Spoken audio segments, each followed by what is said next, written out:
Bismillah, Assalamualaikum warahmatullahi wabarakatuh. Kami dari kelompok 10 izin menyampaikan tentang klasifikasi ilmu dalam perspektif Islam. Latar belakang. Ilmu dalam Islam memiliki kedudukan yang sangat penting, tidak hanya untuk memahami kehidupan dunia, tapi juga sebagai sarana mendekatkan diri kepada Allah.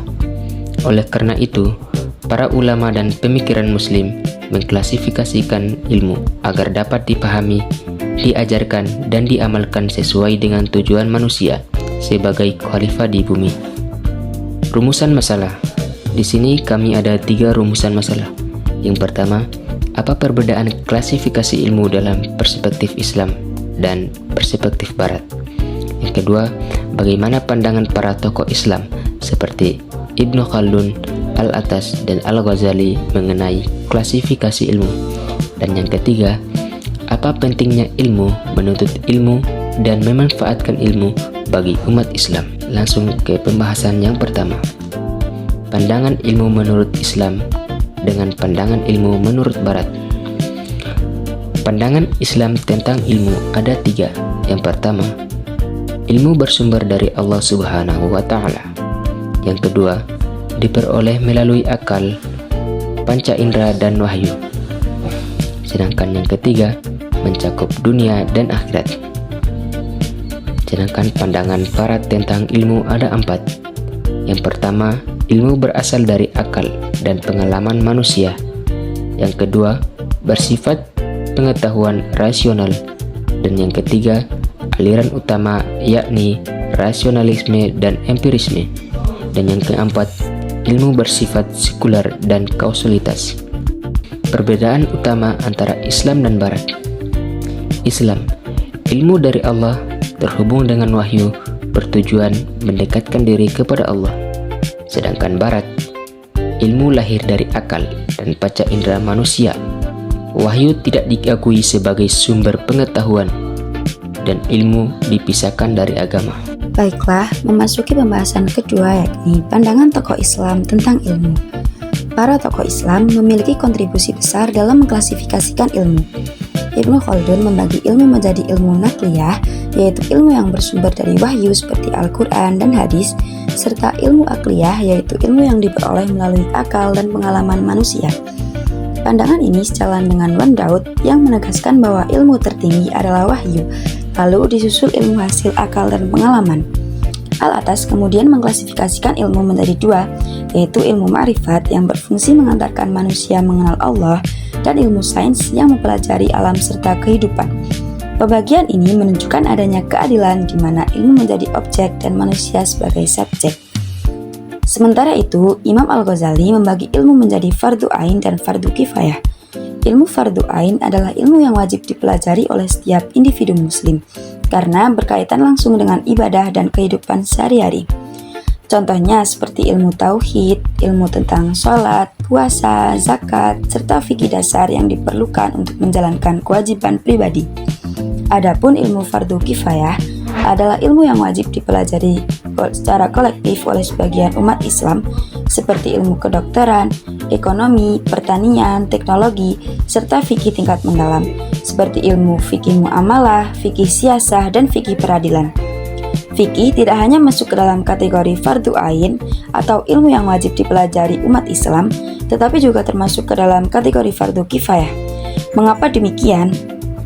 Karena fikih yang masuk ke dalam kategori fardu kifayah adalah ilmu fikih tingkat tinggi yang membutuhkan bahasa Arab klasik, usul fikih, serta analisis dalil, sehingga tidak semua orang sanggup mempelajarinya.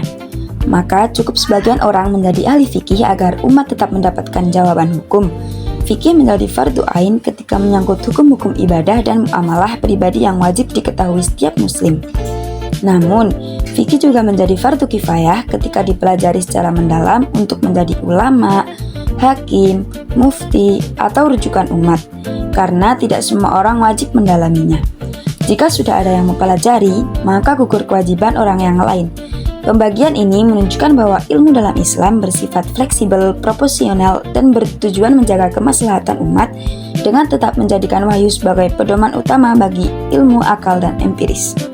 Baik, lanjut memasuki pembahasan yang ketiga, yaitu pentingnya ilmu bagi umat Islam. Ilmu dipandang sebagai cahaya yang membantu kita melihat dan memahami mana yang benar. Dalam Al-Quran berulang kali menekankan pentingnya berpikir, merenung, dan mencari pengetahuan. Bahkan wahyu pertama yang diterima Nabi Muhammad SAW adalah perintah bacalah atau Iqra, yang secara implisit memerintahkan umatnya untuk menuntut ilmu. Jadi ilmu adalah alat untuk yang pertama, meningkatkan keimanan. Dengan mempelajari alam semesta atau sains, umat Islam dapat melihat tanda-tanda kebesaran Allah Ta'ala. Hal ini membuat kepercayaan kita kepada Allah yang Maha Kuasa menjadi semakin kuat. Kemudian yang kedua, membedakan kebenaran dari kebatilan. Ilmu membantu umat Islam untuk berpikir kritis. Dengan ilmu, kita dapat membedakan mana informasi yang benar dan mana yang salah, mana yang bid'ah dan mana yang sunnah. Dan ilmu juga membantu kita agar tidak mudah percaya dalam hal-hal yang gak masuk akal, seperti tahayul, mitos, dan lain-lain.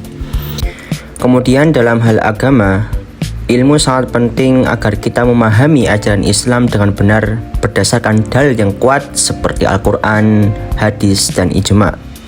Kemudian yang ketiga, ilmu adalah alat untuk membangun peradaban. Sejarah Islam membuktikan bahwa kejayaan peradaban Islam di masa lalu seperti di Andalusia, Baghdad, dan Kairo yang menjadi pusat ilmu dunia dibangun di atas fondasi ilmu pengetahuan yang kuat seperti matematika, astronomi, kedokteran, dan arsitektur. Lanjut, kemudian kewajiban menuntut ilmu. Menuntut ilmu adalah ibadah.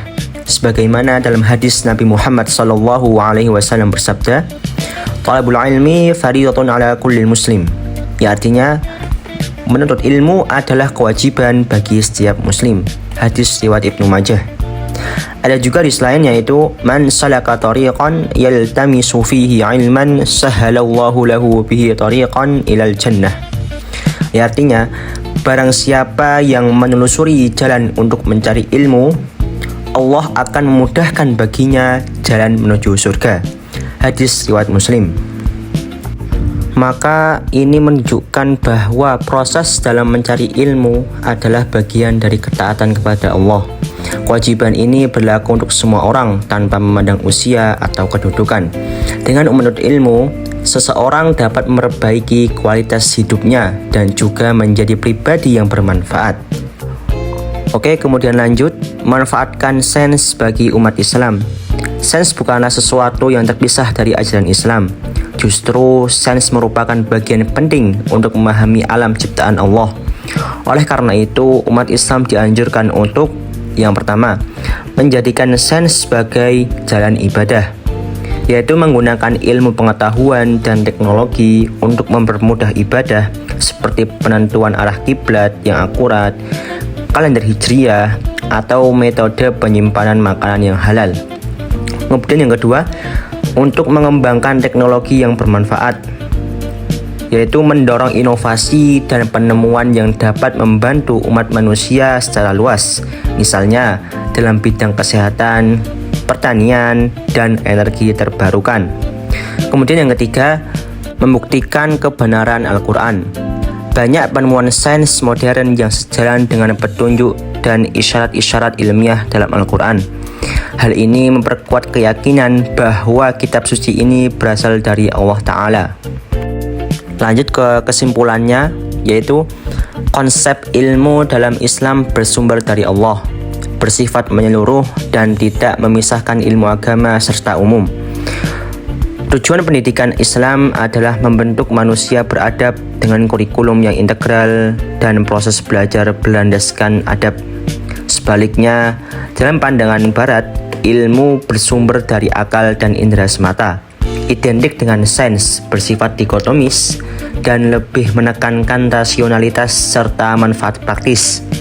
Secara keseluruhan, para tokoh Islam sependapat bahwa ilmu wahyu harus menjadi pedoman bagi ilmu akal dan empiris, agar tidak menyimpang dari tujuan yang hakiki. Semua ilmu, baik agama maupun umum, Sejatinya saling melengkapi dan wajib dipelajari sesuai kapasitasnya demi kemaslahatan umat. Pandangan ini berbeda dengan Barat yang memisahkan ilmu dari nilai ketuhanan. Islam justru menempatkan ilmu sebagai sarana ibadah dan jalan untuk mendekatkan diri kepada Allah Ta'ala. Mungkin ini yang dapat kami sampaikan. Terima kasih. Kami dari kelompok 10 pamit undur diri. Sekian, wassalamualaikum warahmatullahi wabarakatuh.